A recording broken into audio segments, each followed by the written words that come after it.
Good afternoon, everybody. Welcome to our webinar entitled The Business of Running a Business. My name is Aaron Wall, Executive Vice President here at iTValuations, and I'm joined today by our CEO, Reed Warren, and also Larry Cobrin of MSPCFO. From the looks of the registration list, we have some groupies who come back, people who attend almost every webinar every month. So you know how this works, but we also have some new individuals as well. And for those of you who are new to our webinar format, we'd like to give away an Amazon gift card for $25 to the first person to correctly answer a trivia question. And normally that question is around the topic related to our guest. And so we asked Larry, hey Larry, what's a good question that we could ask the attendees of our webinar? And to get the gift card, excuse me, you have to type in the answer in the chat section. But here's the question. How well do you know Larry? What rock band was playing in the concert that Larry Cobrin got kicked out of? So Larry was kicked out of a concert. We'll let him tell the story at the end, but he was kicked out of a concert, and we'll see who gets it right. A couple of housekeeping items before we dig in to our topic today. For those of you who may not know much about iTValuations, we are a business transformation company who just happens to do a couple hundred valuations a year, between 8 to 12 transactions a year, representing either the buyer or the seller, typically trying to do the buyer and the seller in the same transaction. Reed probably has a horror story about a situation like that. Also have a tax firm with CPAs that work with our clients, and then also are launching a coaching model called Value Creation Academy late Q4, early Q5 next year. So that's a little bit about us, but also with Larry, happy to have you on the call today. Maybe share a little bit about MSP CFO. Sure. MSPCFO, we founded about 10 years ago as basically a reporting platform, business intelligence platform for MSPs.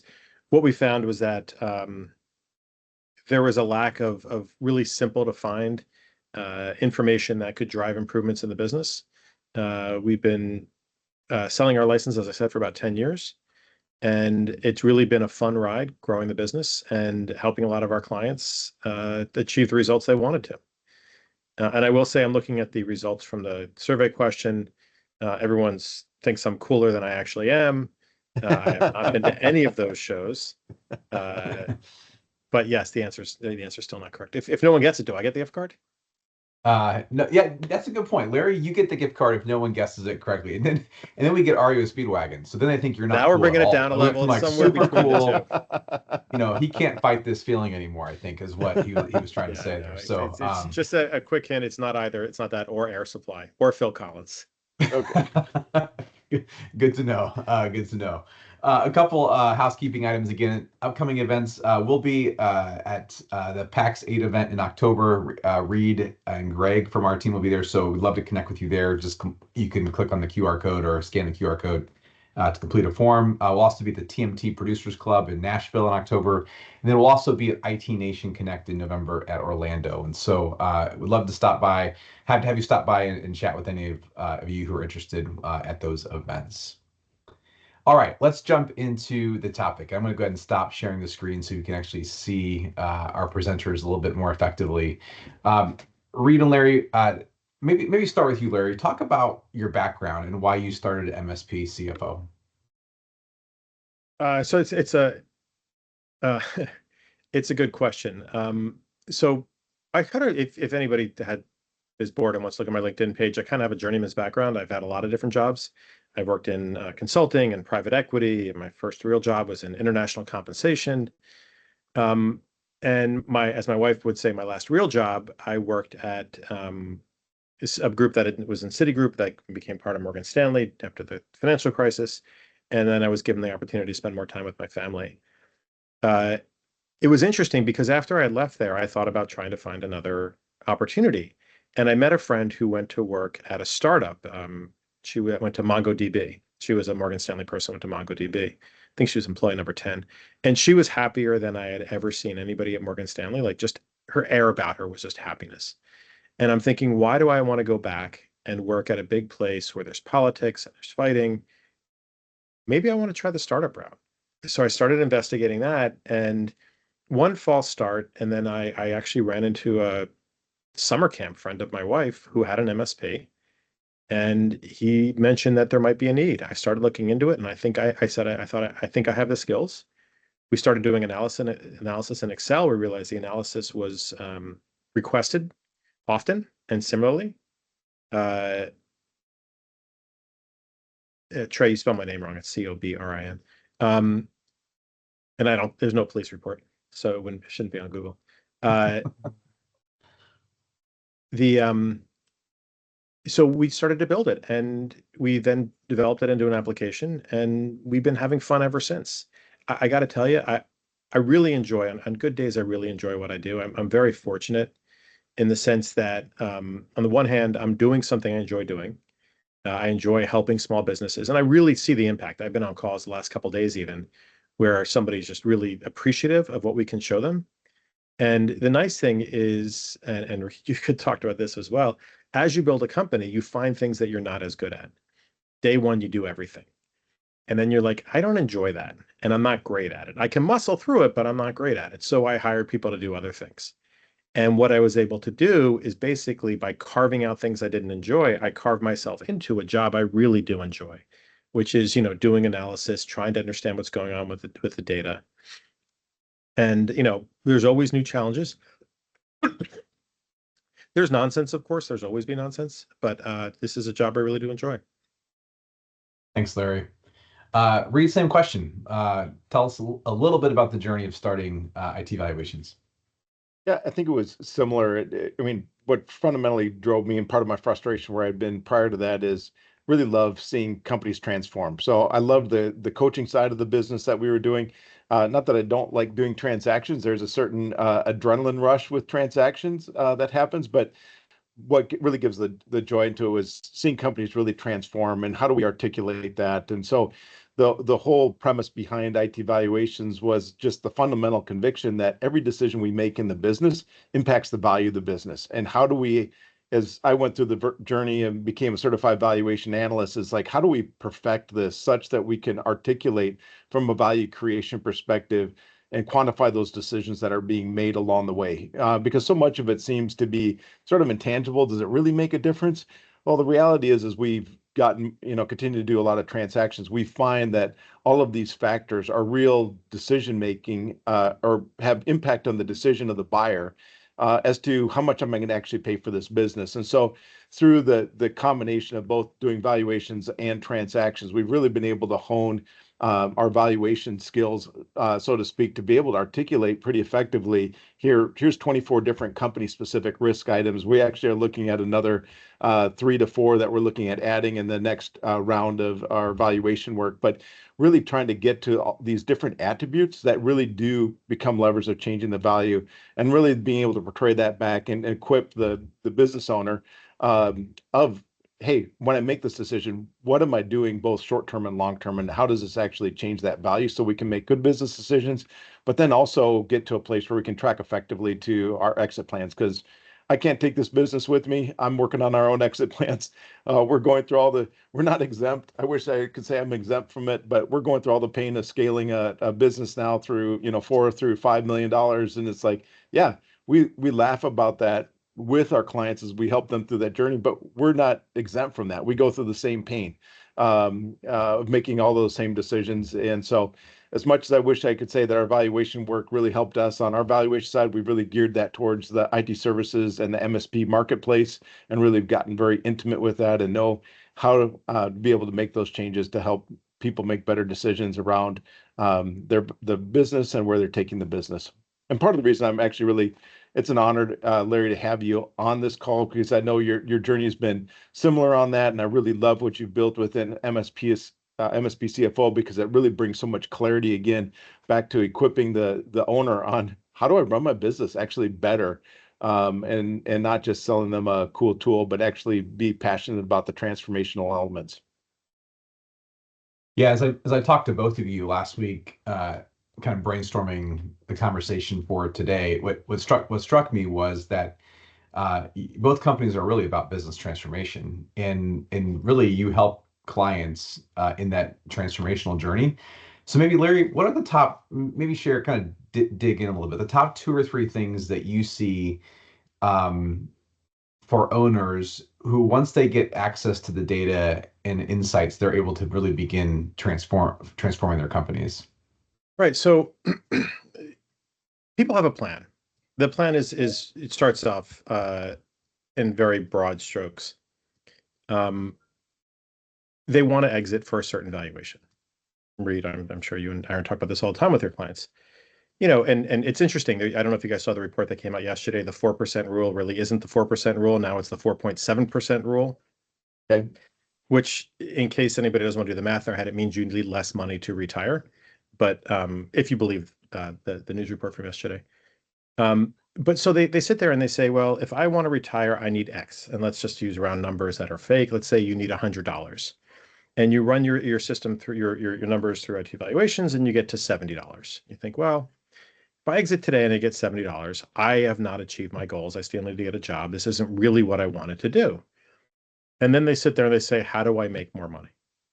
Well, the things that we see are the opportunities for people to do that. And we always see that there are small opportunities that can have an outsized return.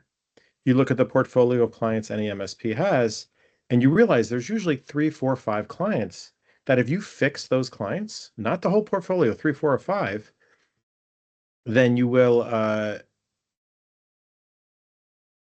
actually make a meaningful improvement of the business. You could fix 5% of the clients, and you could go from that number 70 to 100 or above.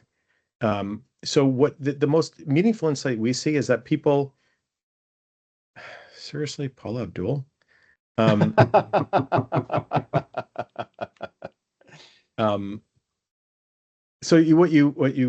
what you see is that people have a meaningful opportunity to improve their business, but they need to know which stone to turn over, like which clients, and then what the problem is with that client. So really, it's about sort of seeing that you can fix very big picture issues, achieving your life goal of an exit by fixing very small picture issues.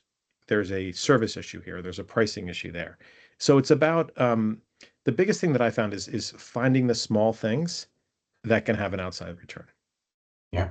So would you say, Larry, that most people understand they have some problem with their business, that they're not going to hit their number, but they don't know? Do you then help them uncover what those opportunities are?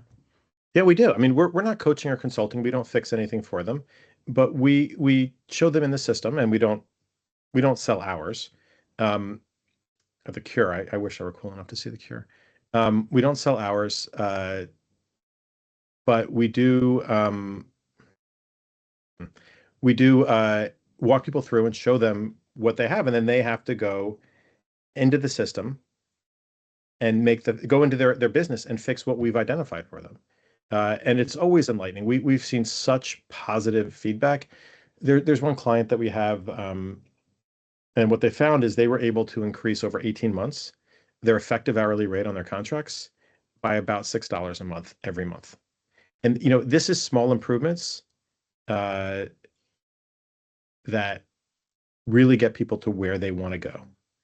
Most of the people if you're at 70 and you want to get to 100, to be at 70, you're fairly mature. There's not a great, huge opportunity that's waiting for you. There's lots of little ones. And we have definitely seen showing clients these small things. If they commit to making improvements, the continuous improvement cycle, they really do achieve it. Yeah.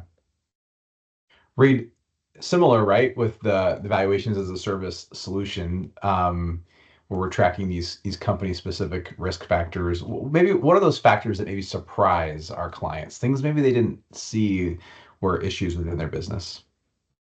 Yeah, I think, similar to what Larry said. I mean, there's rarely, here's the three silver bullets that are gonna, get you there. It really is doing a lot of things right over a period of time, right? Even in the situation, Larry, with you, it's like, hey, it's $6 a month. It's not, $60 in 1 month, right? And so being able to do that, being able to execute on that long term is really critical. I think some of the places we've seen some of the aha moments as we get into it, probably the two that we have the most resonance with is, and I'm not going to explain the cash conversion cycle, but the cash conversion cycle is one of those, and it's taking a look at how much cash does your business actually need to operate on a monthly basis, and understanding what goes into it and the impact of shortening up your receivables period and sometimes making your payables period just a little bit longer. It's not complicated, but it's one of those things that for most of our clients that can easily be on the small side, 50 to as much as $350,000, $400,000 of impact on the business. And you won't know that until you typically get into a transaction where they're actually looking through all those numbers. And so knowing that ahead of a time becomes an easy way to, quite candidly, put cash in your pocket. And it doesn't require a massive business change. It just requires awareness to the situation. Some of the other stuff, and this goes along with, and Larry can beat me up on this one too, because this is more his domain expertise than ours, but we get into looking at the labor efficiency ratios. How efficient and effective is your direct labor versus your management labor? Are you paying them effectively too much, or are you burning them out, right? And so helping to be able to gauge that in a real way to take a look at what is their contribution, because there's high performers and there's low performers, and trying to get to the place I should expect more out of a high performing team, but how do I quantify that? So getting into some of those labor efficiency ratios have been pretty eye-opening for our clients all the way through that. And then just coming back on even what Larry said, it's amazing to me how if you can consistently execute on small changes, how you can radically transform the value of your business. And so when we look at a business that's got 3 to 5 years to exit, man, if you make a 2% change in the growth rate and a 2% change in your profitability year over year, it's going to add 50% value over what you had projected in that 5-year period. And so you can do some material moving of the needles, but it takes consistency and perseverance over a long period of time to realize those and to stay on it. And most people, unfortunately, are looking for too much of the quick fix, silver bullet. And I get the desire for that, but most of when it comes to preparation for a transaction or getting to a personal wealth target or even to a cash flow perspective that allows you to step back from the business and live on that, it's a lot about really sticking to making small changes and persisting at those small changes over time. Yeah, Reed, you mentioned earlier you weren't going to explain the cash conversion cycle. On behalf of everyone in attendance, thank you for not explaining the cash conversion cycle. But I think part of what we're talking about is kind of being in the dark as a leader, right? And you guys have run your own businesses. And so maybe both of you can, and whoever wants to go first can, maybe talk about a time in your own business where you were in the dark on maybe some key data points. Sure, I'll go first this time because Larry's gone first on the other ones. But yeah, probably the one that we had to go through, and Aaron's going to laugh with me on this because he's part of the team where he had the conversation. But really, from a utilization perspective, we run a professional services firm, and hey, I like to trust my employees, and not that I don't trust my employees, but we have to have a good fundamental understanding about how much effort and what it costs us to accomplish the work that we do. And so implementing a time tracking system tied out to projects so we can look at project profitability, all the stuff that's right up Larry's alley right there is just like, hey, we've got to be able to show profitability by contract, profitability by customer, profitability by practice unit, and all of that comes down to effectively time tracking. And me, probably more so than anybody else, I hate time tracking, right? But we got to get through that journey so that we can have good business information out of our own financials and out of our own systems to be able to quantify, hey, should we do these projects? Is this line of business actually making us any money? Should we continue with it? It may be well loved, but if we're losing money, well, then we need to actually make pivots to that whole piece. And so I don't know how many times I've talked to MSP owners, said, yep, you got to be able to do that. You got to put your labor up in your COGS and help people through all that stuff so you can get the good gross margins.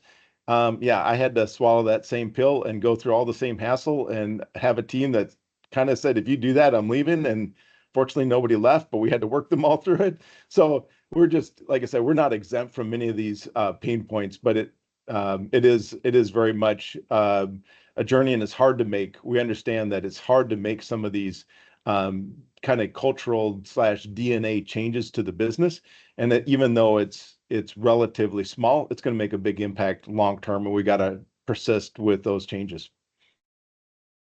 Larry, any key data points you were on the dark end as you grew and scaled your business? We're actually, it's really ironic. We're still in the dark in terms of time tracking. I kind of have allowed that people don't enjoy it. and it's my company. I think people get to enjoy what they do. So we kind of have an idea when clients overutilize us. We are we sell a software product. We don't sell hours. We don't sell projects. And what we've tried to do rather than tracking hours is to put guardrails. For onboarding, it used to be it's as many as you need. Now for $500, you get 4 calls. After that, if you need more, you can buy another 4 calls. And that allows us to just be a little bit more reasonable. And people can come to us and say, listen, I'd be happy to pay for this again.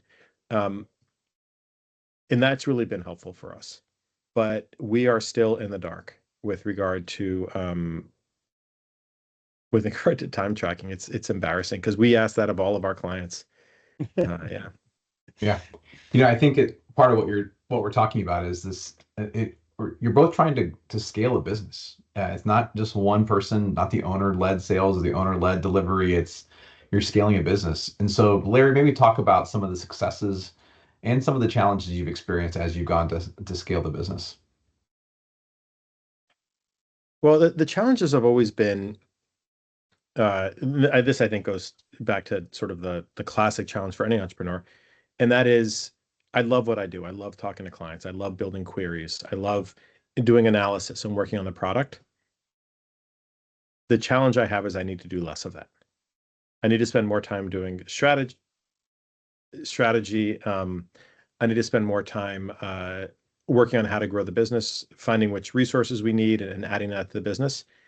But if I could sit here and play, and I'm looking at one of my other screens right now, and just play with the data and try to get insights, I just think that's so much fun.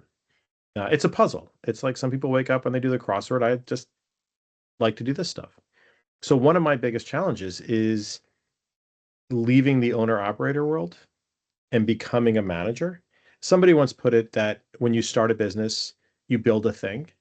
And then when you build a business, you build the thing that builds the thing. And I have to be better at that, being less associated with the business. So, Read successes and challenges as you've grown ITV. If you don't want to answer, I can just give the audience the answers. Well, I think this is true for like everybody on the call. I didn't set out to be the CEO of a $5 million business, right? I set out to do valuations, help people transform their companies. I was passionate, loved jumping into the details. Give me the financial stuff. We'll sort through it, sift it. We'll make sense of it. We'll help you get there, right? And across the journey, it's like the demand starts to go, and so you start hiring people to it, and then, dang it, I've got to be a manager, And so you grow into these pieces, and I think there's just a couple of them. One, to Larry's point, just for me, it was super hard and continues to be a challenge to move from that muscle memory where, hey, I had a pulse on every project. I mean, Aaron remembers when he came on, every project went across my desk and had to be read-approved or wasn't going out. And when you have that level of visibility to the customers, you have all the relationship with the customers, everybody's got you on speed dial. So if they don't like the number they get, they're giving you a call and let you know about it. You're very in tune to that whole customer base, and you just can't scale a business that way. And it really forced the way we had started out. iTValuations as really kind of being like, hey, I want to replicate a bunch of reads basically that can all do what Reed does, to like, that actually isn't going to really work because it's going to take 30 years to get people to that same spot, and I'm going to be hopefully retired by that point. So how do we build something that scales? And so as you do that, just being able to move out of that muscle and feel to actually building out the processes, equipping other people, and then candidly letting them do the work with their own personality and their own strengths. And it's not going to be the same as the way I did it, but in the end, it actually been able to maintain that same kind of DNA and culture where people are very vested in it. They have the same heart desire that I have for it, but they're going to go about it from a little bit different angle, a little bit different perspective as they go through it. They're going to bring other attributes to it. And candidly, as they've grown, it's been fun to get to the place like certainly with Greg doing so much of the valuation work. He can actually deliver that in many ways. I feel better than me. I certainly Corey from a transaction perspective, running really all of our transactions. If I had to choose between him and I, he's much more efficient and effective. I still have some old gray hair that he doesn't have yet, but at the same time, I look at the team around me and it's like, hey, it's actually a privilege to be surrounded with people that can actually execute on the portions of the business that I used to do well, even better than I do. And it's actually humbling. It's sometimes hard to accept that, but I'm also incredibly grateful as you go through it. And really now as a leader, looking at it almost in some ways impersonally and saying, hey, what does IT valuations need out of Reed Warren? And that becomes the conversation of who I get to become. And that's as opposed to what does Reed want to do, really it becomes what does ITV need out of its CEO? And candidly, I've got to ask that question day in and day out. Am I the right CEO for that, right? Can I become that? Should I become that?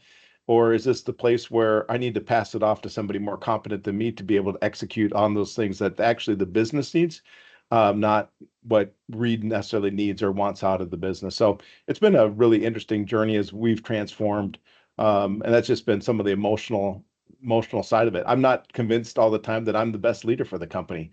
Fortunately, my team has not fired me yet, but it does beg the question, to what point do we reach sort of Reed's limitations on leadership and management and vision before the organization actually needs something other than Reed to be able to carry that forward in a more meaningful way. Reed, there's an invite in your inbox for a meeting in 5 minutes with the rest of the leadership team. Just FYI. Wanted to let you know that right now. I think part of what we're talking about, though, in some ways, is how do you operationalize scale, right? I mean, it looks different in every organization. So maybe Reed, talk about the pitfalls, operational pitfalls you see maybe in our customers as they try to scale their company, much like we're trying to scale, or maybe if there's even a story about kind of some operational pitfalls from ITV's perspective. Yeah, I think probably one of the main there's two things I guess that I would say typically um it's not the only things, right? So don't take it as that, but a couple places where I really see some differentiation is one is decision making. It typically, for however long it takes you to make a decision, it'll typically take you twice as long to unmake that decision if it's a bad decision. And so one of the things I see about great leaders is they tend to be decisive. Now that doesn't mean rash. That just means I can make a decision in a timely way and execute on that. And typically leaders that are decisive, when they make because we'll all make bad decisions, but decisive leaders will also recognize I made that bad decision and I've got the humility to say, hey, you know what, that was a bad decision. We're going to take that back. I realize it's going to be painful, but we're going to adjust.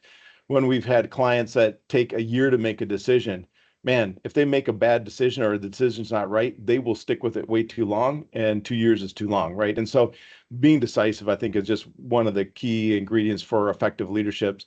I think the other one goes right hand in hand with that, and that's the humility to be able to say, hey, I didn't make the right decision, right? And in some of the times, I think one of the challenges that we've seen, not only in transactions and working with clients, but also just working with ourselves in this whole piece, is really prizing humility.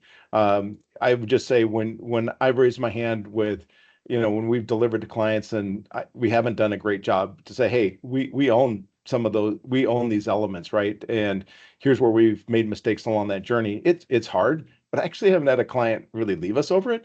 They've been grateful for the fact that we've been able to raise our hands and say, you know what, we own the mistakes that we have. And I see on the transaction side, people and leaders that aren't able to do that tend to blow up deals because their pride is greater than the deal. And candidly, the opportunity that was in front of them was a phenomenal opportunity, but their pride got in the way of them actually making a good decision. And so it's hard to do. I get it. We wrestle through it. I've made decisions on transactions where we've actually not to inspire anybody with it, but we've walked away from our success fee on it because it wasn't the right situation and there was complications. And so, hey, we've made decisions that have cost us money, but it was the right decision to do that. And a lot of that takes just the humility to be able to do that. And I just can't say enough when it comes to leadership, people follow humble leaders. People don't follow arrogant leaders other than for personal gain. And again, we see that pressure come out in transactions. It's not uncommon for a number two to feel like, hey, they've built a lot, and then suddenly at the last minute, they're trying to retrade the transaction to get a better deal for themselves. And a lot of that has to do with that situation is actually created by a leader who doesn't have the humility to be able to manage a team effectively. Larry, as you talk to leaders, trying to scale their business, what operational pitfalls are you seeing? I mean, it's kind of the same ones that we all go through, and that is releasing control. There are, and sometimes, unfortunately, it requires a change in management to have that happen because they will never release control. So I think that's one of the biggest issues is saying, listen, I understand, as we're all talking about here, the ability to grow your business, ability to make the right decisions. It changes. It changes from when you're a small company to when you become a bigger company.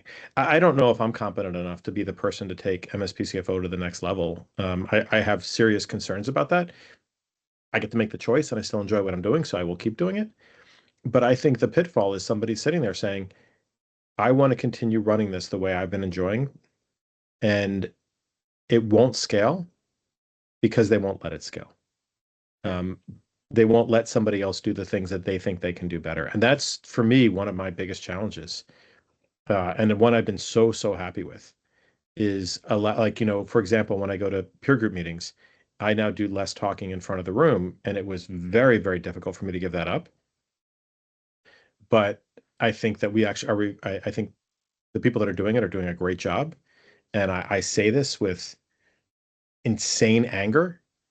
Our reviews have gone up since I stopped doing it. Our lunch and learn reviews. So it's working.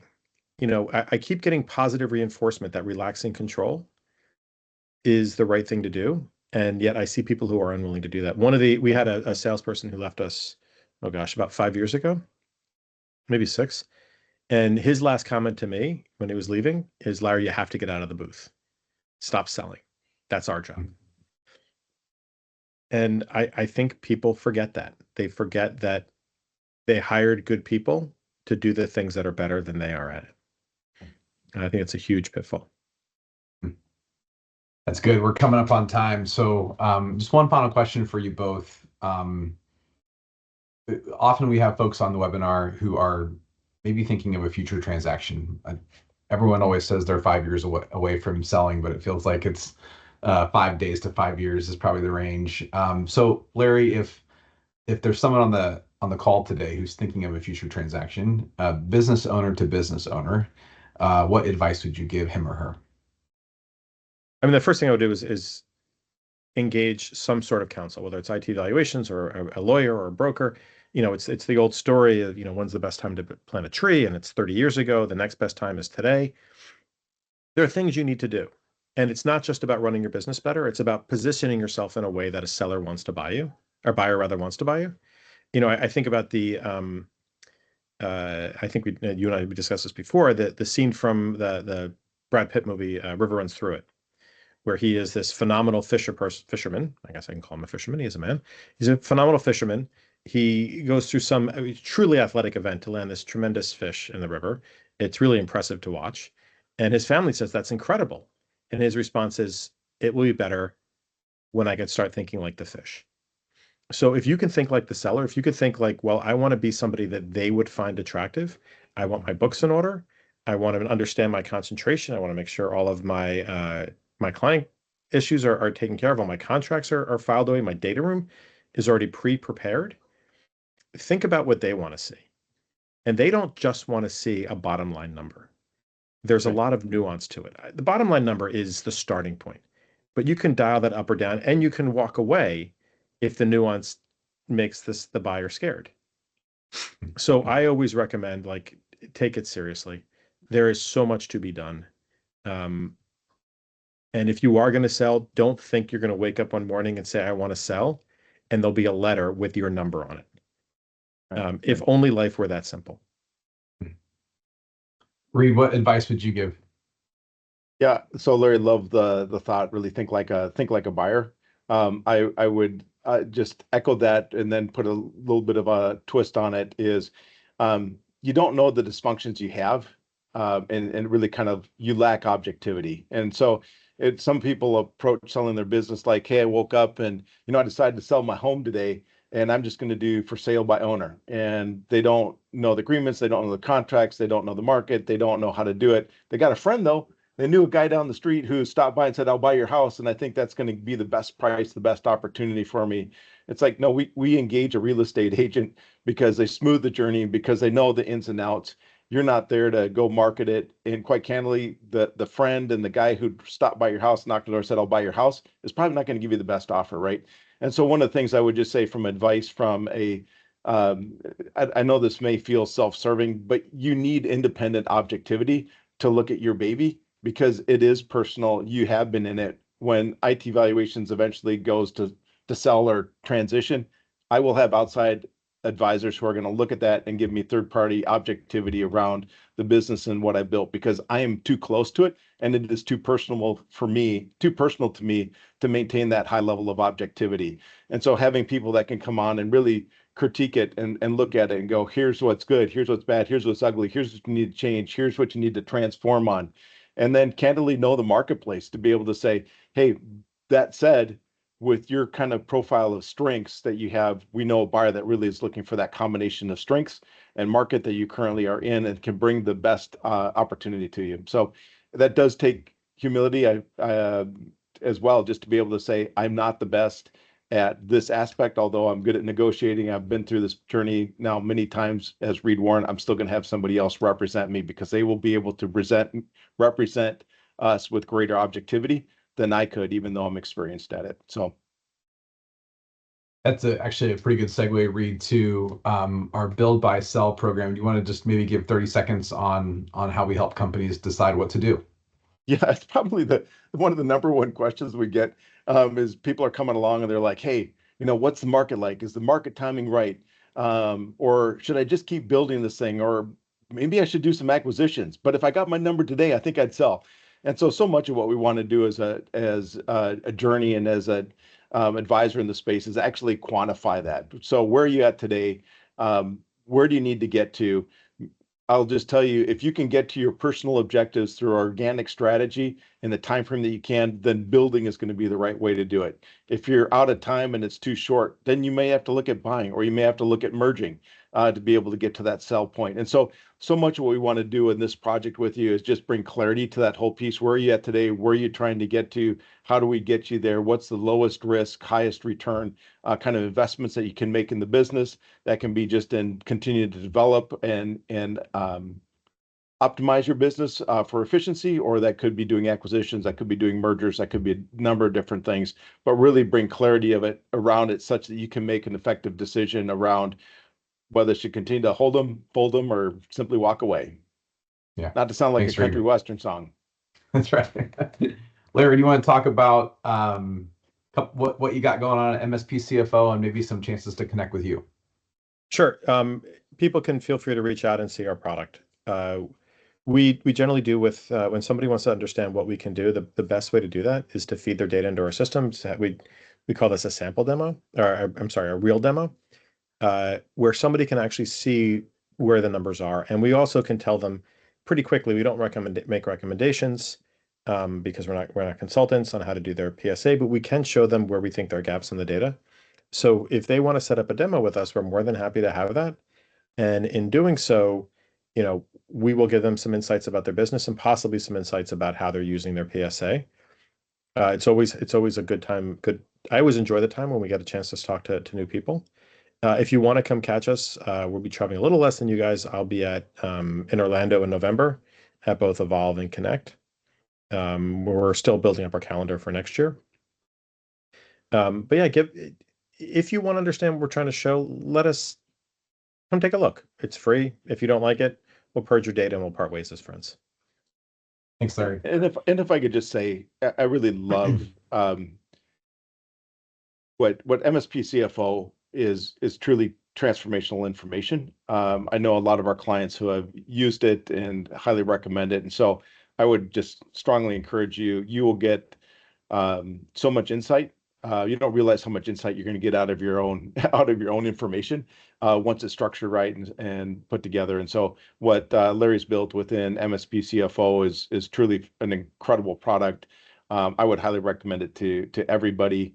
And it provides some of the most tactical approaches to being able to change the value of your business. Yeah, we know that businesses grow and mature, as do people. And so Larry was kicked out of a concert evidently in 1989, and that concert was Larry. Grateful Dead. Is there more to the story? Could you share a little bit more? I was there so it was a late minute ad in Giant Stadium, which I guess is no longer, they don't really have stadiums named after teams anymore. And it's a very large 80,000 seat stadium. There was general admission seating on the field, which there was not available when I bought my ticket. So we were up in nosebleeds, and then they opened up more. So I thought it wasn't quite fair. So after the first song, me and my two friends walked down. The first one jumped on the field and ran into the crowd. The second one was me. As soon as I hit the field, a very, very large gentleman put his hand on my shoulder and made it clear that I was leaving. And my other friend, he saw that and walked back up and watched the rest of the show. So I sat outside with the Deadheads. That was the only Grateful Dead show I ever went to. Joe, you were first. You were first, Joe. That was the only Grateful Dead I ever went show. I did go see Dead and Company last summer. Very, very different experience. If anybody gets a chance to go to the Sphere to see a show, 1,000% do it. It's an incredible, incredible experience. I think the winner of the gift card was Joe Joplin. Yeah, Joe Joplin. Volume shooter, made several guesses, but eventually got to the right one. So, Larry Reed, thanks so much for joining us today. For those of you who attended, you'll get a recording to the webinar within the next couple hours. Thanks so much for joining us today. Everybody have a great rest of your week. Thanks so much for having me on. Take care.